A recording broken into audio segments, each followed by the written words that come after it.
Mitkä ovat teidän viestinne tuleville päättäjille? Toivoisin tulevilta kansanedustajilta, että ottaa huomioon sen, että Suomi vaatii ja tarvitsee selvitäkseen niin vientituloja.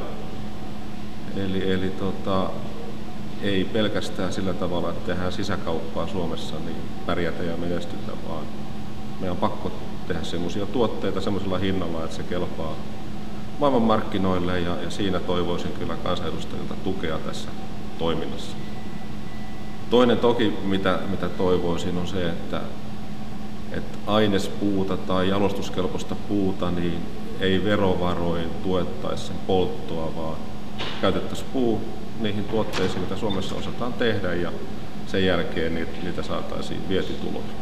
Kaikkein tärkein asia on kustannuskilpailukyky ja sen turvaaminen.